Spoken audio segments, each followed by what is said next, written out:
झारखंड में लगातार चौथे दिन भी पावर क्राइसिस बरकरार है। राज्य को करीब 350 मेगावाट बिजली कम मिल रही है।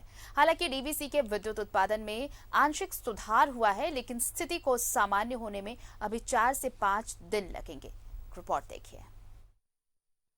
में चौथे दिन भी पावर क्राइसिस बरकरार। झारखंड को करीब 350 मेगावाट कम मिल रही बिजली।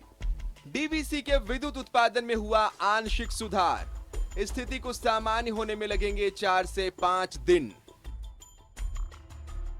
झारखंड समेत देश के दर्जन भर राज्यों में पावर क्राइसिस पहले की तरह बरकरार है।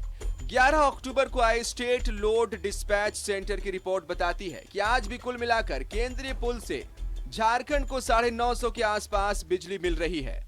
स्थानीय सोर्सेज से 300 मेगावाट बिजली के साथ 1250 मेगावाट का आंकड़ा बनता है, जिससे किसी तरह काम चल रहा है।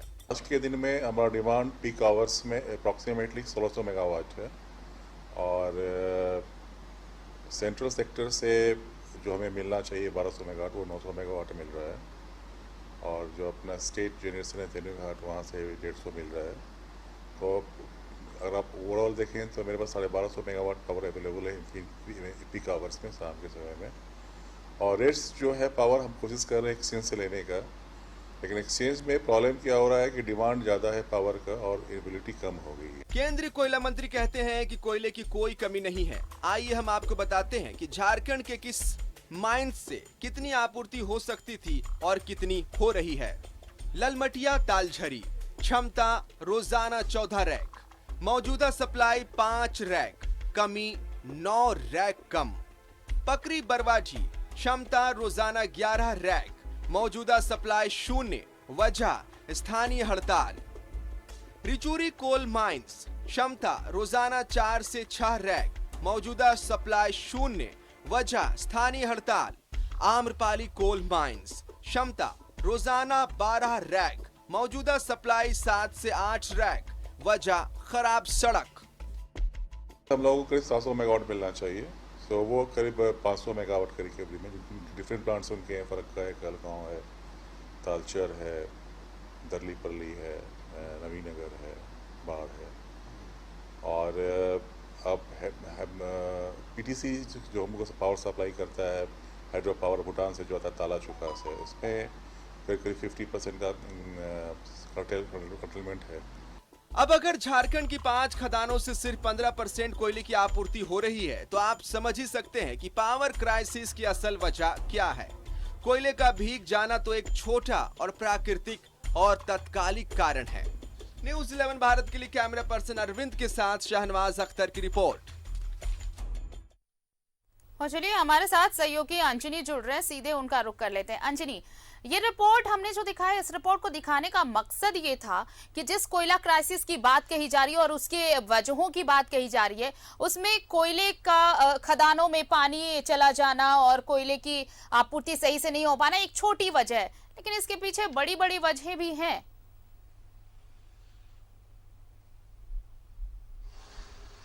देखिए, सबसे प्रमुख बात तो ये है कि कोयले की भी ज़रूरत है और कोयले की डिमांड जिस तरह से बिजली उत्पादन में बढ़ जाती है, वो एक वजह ज़रूर है। लेकिन इन तमाम वजहों के बीच में यदि हम देखते हैं तो कहीं ना कहीं बिजली की जो खरीद बिक्री है उसके जो दर है वो भी काफ़ी बढ़ गए हैं। तो ये एक बड़ी संकट है और ये संकट को लेकर दिल्ली में भी बैठकें हुई हैं और निर्देश भी दिया गया है उन राज्यों को जहां ये कोयले का उत्पादन होता है, उन्हें कोयले देने की बात भी कही गई है। लेकिन जिस तरह से मतलब फेस्टिवल का माहौल है और बिजली ठीक में बिजली का क्राइसिस है और बिजली के क्राइसिस को दूर करने के लिए ये कहा जा सकता है कि झारखंड ने क्राइसिस मैनेजमेंट को बेहतर तरीके से हैंडल किया है और ये कहा है कि राज्य में आने वाले समय में बिजली की संकट उत्पन्न नहीं होने दी जाएगी, लोड शेडिंग होने नहीं दी जाएगी। जहां 1700 मेगावाट बिजली झारखंड को चाहिए, वहां 1300 मेगावाट बिजली मिल रही है। और ये वित्त मंत्री रामेश्वर उरांव ने ये जरूर कहा है कि दूसरे माध्यमों से बिजली ली जाएगी और बिजली की जो समस्या की बात कही जा रही है वो होने नहीं दी जाएगी। तो कहीं ना कहीं झारखंड में बिजली का संकट है और इस संकट को से उबारने के लिए सरकार जो है अपने तरीके से प्रयास पूरी तरह से कर रही है। आरती। बिल्कुल। और देखिए अंजनी, सवाल यहाँ पर ये भी उठता है कि इस बार नहीं, अक्टूबर में अक्सर ऐसा होता है कि कोयले का उत्पादन थोड़ा कम हो जाता है तो बातें सामने आती हैं कि आपूर्ति ढंग से नहीं हो पा रही है। लेकिन इसकी वजह ये भी हो सकता है कि कोरोना काल में जैसे देखिए जब उत्पादन कम गया उसके बाद निर्भरता दूसरे फ्यूल पर ज्यादा बढ़ गई, चाहे आप पेट्रोल कहें या फिर दूसरे जो ईंधन है उस पर कहें। इसकी वजह से भी मांग में कमी आई, उत्पादन कम हुआ और अब ये क्राइसिस सामने है।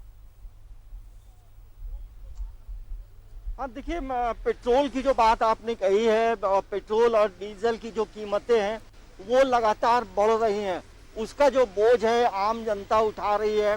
4 व्हीलर हो, 2 व्हीलर हो, लोग जो है मतलब बढ़ी हुई कीमतों में भी इसका इस्तेमाल लोग कर रहे हैं। लेकिन जिस तरह से ये एक प्रमुख कारण माना जा रहा है कि जो कोयले की जो ज़रूरत होती है बिजली के उत्पादन में, वो कहीं ना कहीं बारिश की वजह से परेशानी हुई है।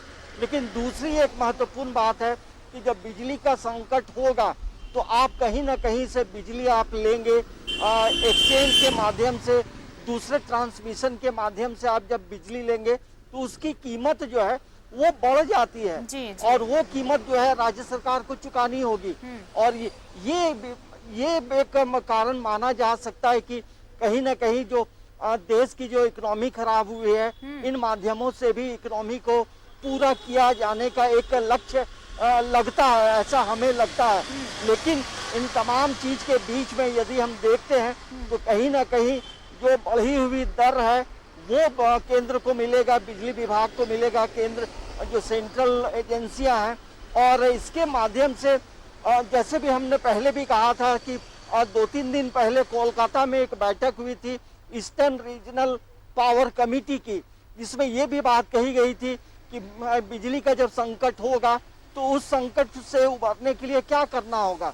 तो उसके लिए राज्य सरकारों को एक नया DPR तैयार करना होगा, ताकि दूसरे ग्रिड के माध्यम से बिजली जब ली जाएगी तो जाहिर सी बात है कि बिजली की जो कीमत है वो बढ़ जाएगी और ये राज्य सरकार को ये पैसे देने होंगे।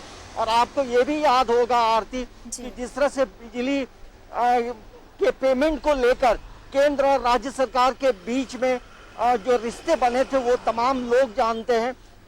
राज्य का जो पैसा है किस तरह से RBI के फंड से केंद्र सरकार ने निकाला था और केंद्र और राज्य के बीच में इस बात को लेकर ठनाठनी भी हुई थी।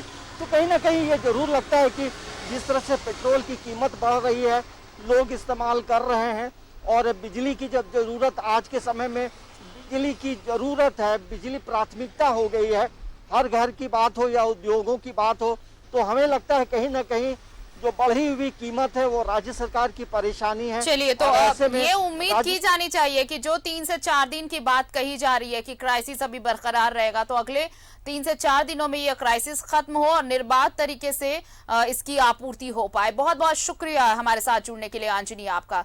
तो स्थिति को सामान्य होने में अभी 4 से 5 दिन लगेंगे।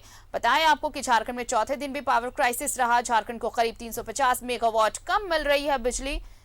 डीवीसी के विद्युत उत्पादन में अब आंशिक सुधार हुआ है।